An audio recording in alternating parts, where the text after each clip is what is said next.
Mendapatkan pekerjaan yang sesuai dengan panggilan kita adalah impian dari kita semua. Tapi tahukah Anda bahwa banyak dari kita yang hari ini mempunyai pekerjaan yang tidak sesuai dengan apa yang kita harapkan?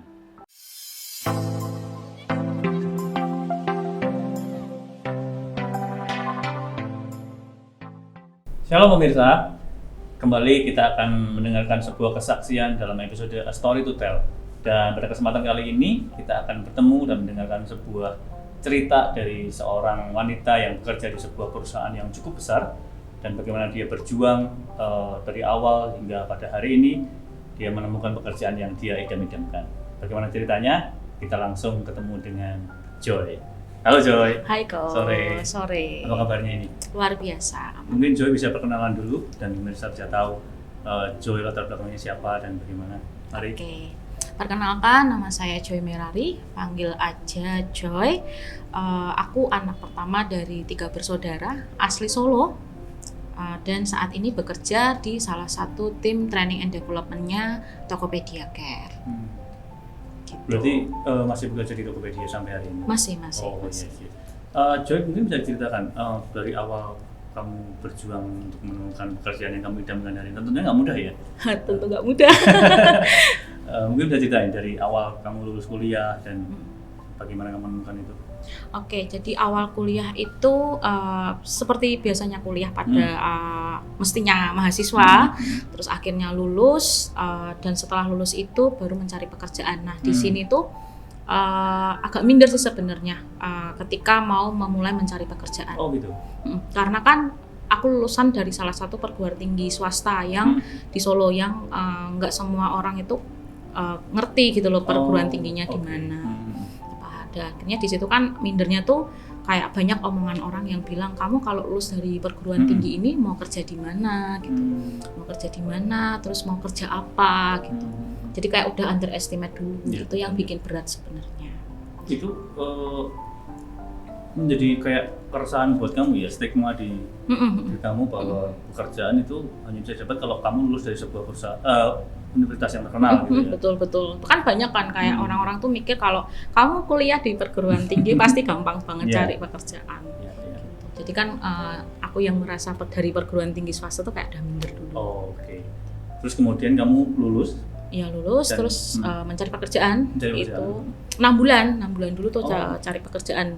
Di awal cari pekerjaan, apply di mana-mana, emang susah. Aku mengakui itu susah. Susahnya harus apply di sini. Pasti ditanyain dari perguruan tinggi mana.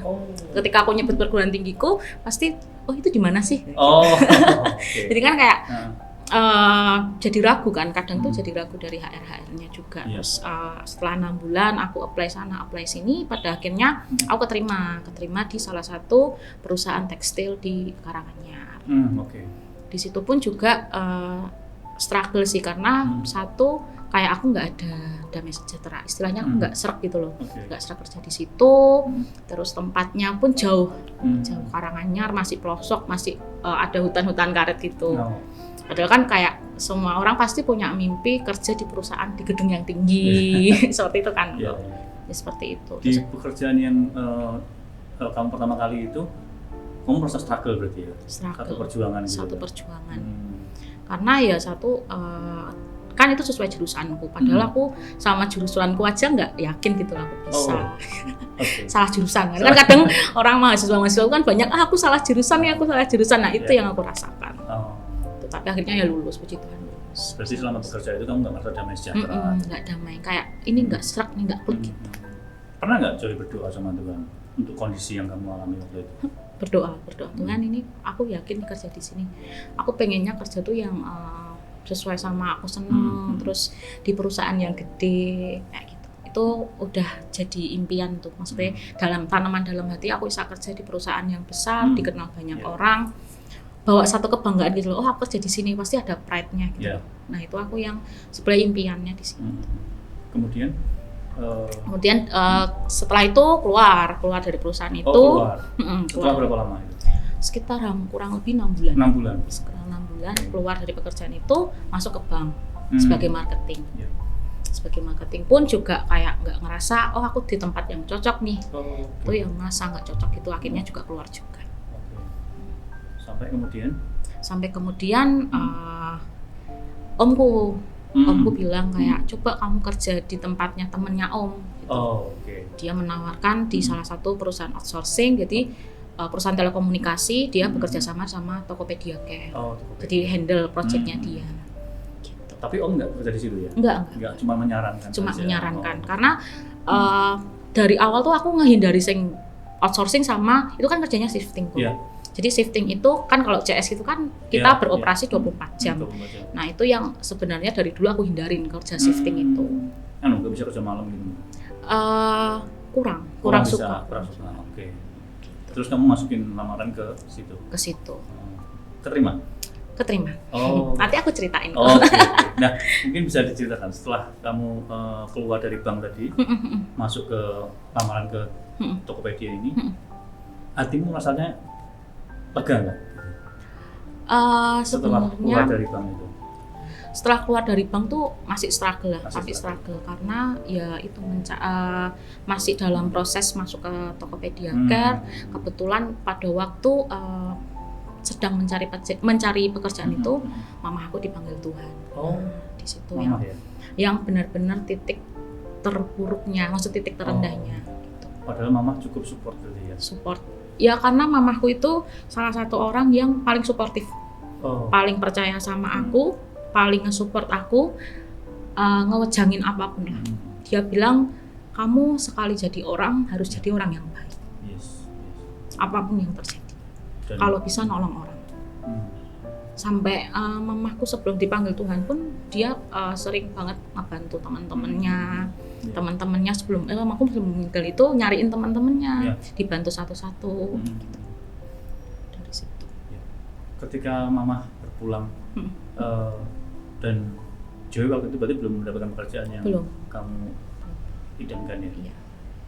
Rasa yang kamu rasain apa waktu itu? Pasti sedih Pol ya, sedih pasti. Marah nggak marah sih sebenarnya sama Tuhan, kayak di satu sisi orang bilang kamu jangan marah sama Tuhan ya, tapi di sisi lain yang aku rasain kok aku harus menjalani ini gitu loh. Ngapa aku harus menghadapi ini Tuhan gitu loh. Kayak itu kan salah satu bentuk kemarahan kan, maksudnya kayak istilahnya ngeluh lah, Tuhan ngapa harus aku yang ngerasain ini, kenapa nggak orang lain gitu loh, kenapa harus aku gitu. Apa yang kamu lakuin setelah itu untuk melewati hal itu? Ya menjalani hal-hal seperti biasa sih, kayak ya udah menjalani aja satu-satu per hari-harinya ya udah menjalani seperti biasa. Kayak aku menutupi aja sih kok, maksudnya jangan sampai orang lain melihat aku sedih, jangan sampai orang lain melihat aku kesusahan karena aku nggak suka kayak dikasihani. Aku tuh pengennya tuh orang lihat aku seneng aja gitu, pengennya. Tapi ternyata itu nggak baik gitu loh, nutupin apa sih yang udah terjadi gitu. Kan harusnya menerima. Oke, kembali ke pekerjaan tadi. Joy akhirnya masukkan lamaran ke Semarang. Akhirnya masukin ke Semarang. Itu aku ingat banget. Aku masukin keterima administrasinya. Itu aku harus screening awal sama HR. Nah itu screening awal itu harus datang ke Semarang pada hari itu di jam 8 pagi. Nah itu aku ditemani sama adikku. Pagi-pagi jam 5 pagi nih kok, jam 5 pagi naik motor berdua dari Solo ke Semarang jam 5 pagi. Terus harus cari juga alamat pastinya di mana. Ya, pada akhirnya udah sampai lolos lah istilahnya, aku udah singkatnya lolos. Masuklah ke sesi training itu. Sesi training. Oh, berarti belum keterima secara tetap, masih training ya? Jadi keterima di HR, iya nih lolos screening. Terus akhirnya interview juga udah, yaitu sesi training. Nah di sesi training ini pun juga kayak enggak 100% diterima langsung. Jadi ada seleksinya. Padahal itu kan harus istilahnya harus ngekos di sana, biaya hidup di sana udah mulai. Tapi aku nggak bilang belum pasti keterima, karena takutnya kan kayak mbak udah usaha apa gimana, mbak di Solo aja atau gimana. Nah, aku pengen kan, karena aku udah niat pengen, ya udah akhirnya aku menetapkan ya udah aku training di Semarang, apapun yang terjadi ya udah. Waktu di Semarang berarti kalau boleh dibilang nggak ada pemasukan ya waktu itu ya, karena kan training juga training aja. Boleh dibilang nggak bisa mencukupi kehidupan kebutuhan kamu. Betul. Karena training pun kan istilahnya gajinya pun juga nggak sesuai sama harapan kita kan, karena masih training. Kalau udah diterima itu kan akan jadi beda. Nah itu kan masih jadi abu-abu waktu itu ya. Cukup berjuang juga waktu itu berarti. Berjuang. Tiap malam nangis. Tiap malam nangis. Tiap malam nangis. Di kos dong. Kirain nangis di jalan gitu. Enggak dong. Di kos nangis. Karena ya pertama kali ngerantau, terus jauh dari orang tua, nggak punya siapa-siapa di Semarang. Teman kan juga baru kenal waktu training. Ya itu kayak nangis. Aku harus piye gitu. Kayak takut, punya ketakutan nih sampai aku nggak lolos tuh aku bilangnya kayak apa gitu loh ke orang tua. Terus aku harus gimana, terus aku kayak nggak enak sendiri tau. Di awal udah misalnya dikasih modal buat ke Semarang, kok nggak terima, harapannya kan pupus, itu kan kayak membawa beban yang berat gitu. Di situ kamu juga berdoa sama Tuhan tentunya ya. Nah itu aku mencari Tuhan, karena ya nggak ada satupun yang bisa tak andelin kan, kayak siapa yang tak andelin gitu. Akhirnya ya aku punya Tuhan, ya udah aku cari Tuhan. Setiap malam aku nangis kayak aku berdoa Tuhan, udah aku berserah. Maksudnya apapun yang terjadi, aku mau keterima atau enggak, aku berserah, pasti Tuhan sing kasih jawaban terbaik gitu loh. Kasih hal yang terbaik di pekerjaan. Dan gitu. Punya peristiwa yang sangat-sangat membekas di kamu nggak? Tuhan meresponi atau Tuhan menjawab doa kamu gitu?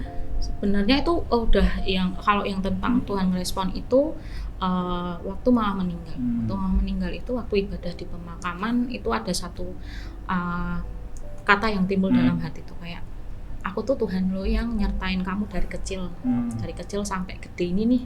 Aku tuh Tuhan yang sama juga akan nyertain kamu. Meskipun setelah itu struggle cari kerjaan, struggle istilahnya masih menerima kan. Kehilangan waktu kan masih hal yang perlu aku terima. Maksudnya pelan-pelan aku butuh waktu untuk nerima. Nah itu di situ kan ya titik balik aku kan kayak di Semarang pun titik balik aku sadar bahwa yang menyertai aku sampai di sini tuh Tuhan loh. Gitu loh.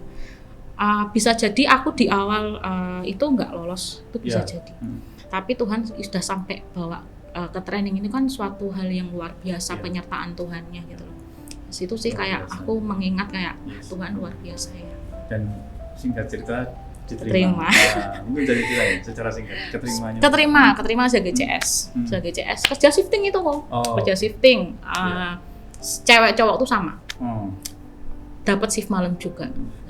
Di situ tapi aku tetap kayak udah Tuhan, kalau Tuhan percayakan di sini pasti Tuhan kasih jalan. Aku struggle terus sampai akhirnya akhir tahun. Aku kan orang yang nggak pernah netepin aku resolusi 2022 harus gini tuh aku orang yang nggak seperti itu. Tapi waktu di tahun 2020 tuh aku belajar Tuhan, aku berserah. Di tahun 2019-2020 Tuhan tahu sendiri apa yang menjadi pergumulanku. Tuhan, aku mau serahkan 2021ku ke dalam Engkau. Di situ timbul lagi nih ada kata it's your time Joy. Ini waktu. It's your time. Yes. Ya, pada waktu itu ya nggak kayak langsung apa sih gitu lah. Ya kan kayak apa sih. Tapi satu yang aku pegang di tahun 2021 yaitu ini waktuku, berarti Tuhan yang akan menyertainya. Wow. Hari ini gimana perasaannya Joy setelah keterima dan menjalani pekerjaanmu? Setelah keterima ya senang banget. Berarti sudah mendapatkan pekerjaan yang selama ini kamu idamkan ya? Di gedung gede. Terus gaji lumayan. Terus kalau kerja di mana? Itu ke Mediacare kan ada satu kebanggaan. Aku sampai di titik ini. Gitu. Ya, poinnya mungkin betapa Tuhan menyertai Joyce dalam masa perjalanan itu. Kira-kira menangkap sesuatu nggak dari semua kesaksian yang sedang kamu alami ini, peristiwa dalam hidupmu ini, pelajaran apa yang bisa kamu dapatkan? Kasih Tuhan sih kok kayak aku tuh kan waktu itu marah banget sama Tuhan. Istilahnya marahnya pun kayak nggak terima. Aku ngapa bisa ngalami kayak gini gitu. Tetapi Tuhan tuh masih sayang banget sama aku sampai hari ini gitu. Sampai penyertaannya tuh loh yang wah biasa. Sampai di situ kayak wah ternyata aku mau segimanapun nih orangnya ya kan, mau seburuk-buruknya aku, mau semarah-marahnya aku pun sama Tuhan, tapi nek Tuhan udah ngasihi aku sifatnya mutlak gitu. Tinggal percaya sama berserah aja. Walaupun kita nggak bisa mengendalikan badai, tapi tetap ada Tuhan dalam kapal kita. Betul. Ya kayak Tuhan kan nggak janjiin selalu pelangi, selalu butterfly hidupnya, tetapi kan Tuhan janji selalu menyertai. Ya itu yang aku pegang. Luar biasa. Thank you buat kesaksiannya, Joy. Luar biasa. Mungkin ada pesan buat para pemirsa yang hari ini sedang menyaksikan, yang mungkin mengalami struggle yang sama dengan dirimu dalam pekerjaan. Ada pesan nggak buat mereka? Apapun yang terjadi dalam hidup kalian mau kayak gimana pun, jangan pernah minder sama perjalanan rohani seseorang atau perjalanan rohani orang lain. Jangan pernah bandingin, jangan pernah kayak ngerasa nggak layak, karena kalau Tuhan udah sayang itu sifatnya mutlak. Tuhan mengasihi anaknya benar-benar, nggak pandang bulu. Nggak pandang kamu kayak apa, kalau Tuhan udah mengasihi kamu, Tuhan udah menyertai kamu, ya itu terjadi dalam kehidupan kamu. Gitu. Amin. Jangan pernah membandingkan dan ikuti terus setiap destiny Tuhan yang Tuhan tetapkan buat setiap kita. Terima kasih buat atensinya dan kesaksiannya, Joy. Thank you. Kita akan bertemu kembali juga para pemirsa di rumah di A Story to Tell episode berikutnya. Sampai jumpa dan Tuhan memberkati.